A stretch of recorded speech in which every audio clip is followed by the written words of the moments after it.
Hello everyone, welcome back to my YouTube channel English Grammar सीखो by Sushila Chauhan. So guys, कैसे हैं आप सभी? आई होप सो आप सभी अच्छे होंगे। आज मैं फिर से आपके सामने एक नया टॉपिक लेके आई हूँ जो इंग्लिश ग्रामर के लिए बहुत ज़्यादा इम्पोर्टेंट है। इन शॉर्ट में कहूँ तो इस टॉपिक के बिना इंग्लिश बोलना लिखना दोनों ही इम्पॉसिबल है। तो चलिए करती हूँ आपके सस्पेंस को ख़त्म और आते हैं अपने टॉपिक पर जिसका नाम है वर्ब। तो वर्ब आपने सुना होगा, वर्ब क्या होती है? वर्ब का मतलब होता है क्रिया। अब क्रिया क्या होती है? अगर हिंदी में बताऊं तो क्रिया क्या होती है? जो भी हम काम करते हैं, ठीक है, सब्जेक्ट के द्वारा जो भी काम किया जाता है वो किस में आती है? क्रिया के अंदर आती है, वर्ब के अंदर आती है। इंग्लिश में समझ लेते हैं, what is a verb. Verb क्या है या मीन्स क्रिया क्या है? A verb is a word that tells us what a subject does और इज। एक जो वर्ब होती है वो एक ऐसा शब्द होता है जो हमें बताती है, क्या बताती है? व्हाट अ सब्जेक्ट डज, मतलब जो सब्जेक्ट है वो क्या कर रहा है, और इज या फिर वो किस चीज से रिलेट कर रहा है। तो ये चीज जो हमें बताएगी उसको हम क्या कहते हैं? उसको हम वर्ब कहते हैं। सेकेंड डेफिनेशन देख लेते हैं। A verb is a word that shows an action or a state. Means एक जो वर्ब है, क्रिया है, वो एक ऐसा शब्द है जो कि क्या शो करेगी? एन एक्शन, किसी भी काम को शो करेगी, और आ स्टेट, या बताएगी कि वो किस टाइप का है। ठीक है, तो ये किस में आती है? आपकी वर्ब के अंदर आती है।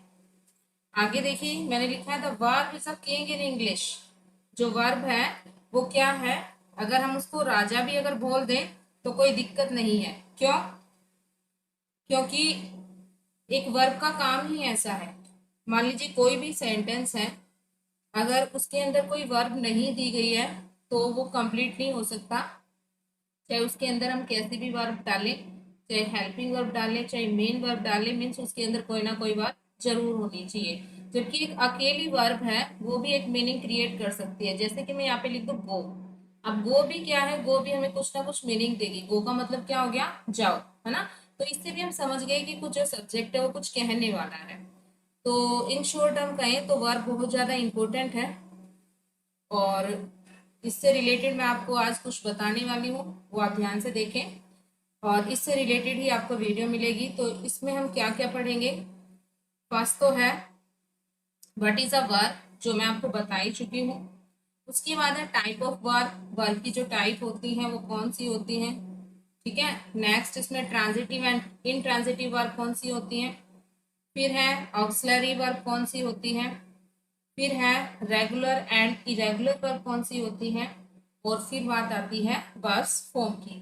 तो ये सारे टॉपिक हम इसी के अंदर कंप्लीट करेंगे। तो देखिए गाइस, हम कर लेते हैं वर्ब की जो मेन टाइप है, पहले उनके बारे में पढ़ लेते हैं। ठीक है, आफ्टर दैट उसके बाद देखेंगे हम और जो टॉपिक हमारा बचेगा।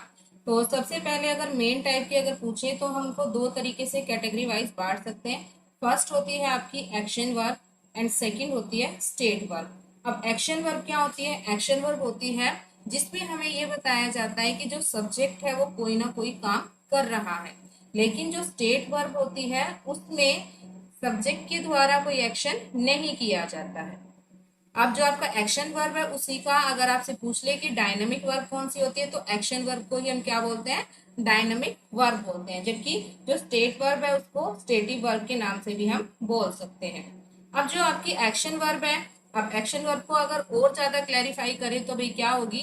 तो एक्शन वर्ब है आपकी फिजिकल एक्टिविटीज में, जिसमें आपका शरीर का कोई भी पार्ट एक्टिविटी करता है वो किस में आ जाता है? आपका एक्शन वर्ब के अंदर आ जाता है। लेकिन अपोजिट इसका देखते हैं, ये है आपकी नॉन एक्शन। जो स्टेट वर्ब है वो कौन सी है?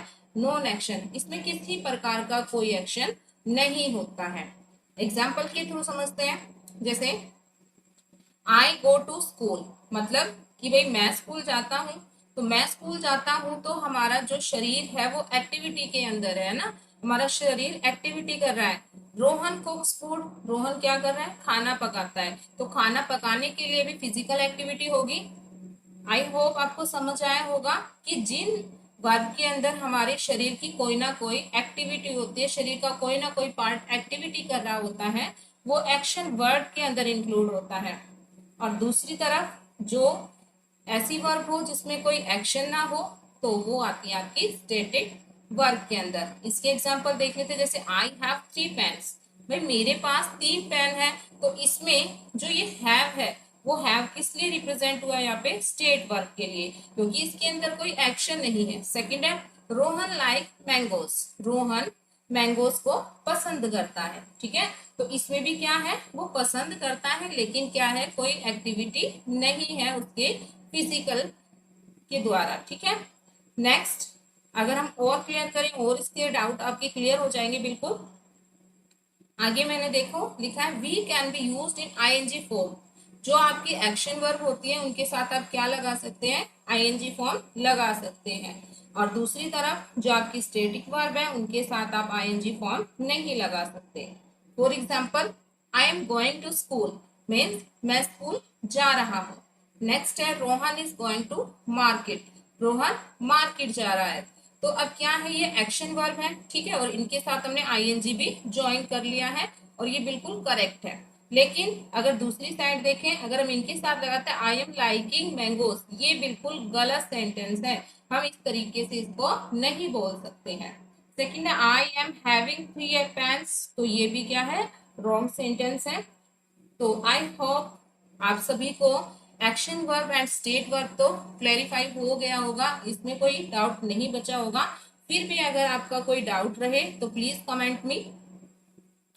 तो गाइस हमने आज इस वीडियो में वर्ब की definition and it's important type के ओवरलुक के बारे में पढ़ा है, ठीक है। अगर आपको इसे कंप्लीट सीखना है तो प्लीज नेक्स्ट वीडियो जरूर देखें और ज्यादा से ज्यादा इस वीडियो को शेयर करें। और यदि चैनल पर नए हैं तो please subscribe my channel. Thanks for watching me, have a nice day.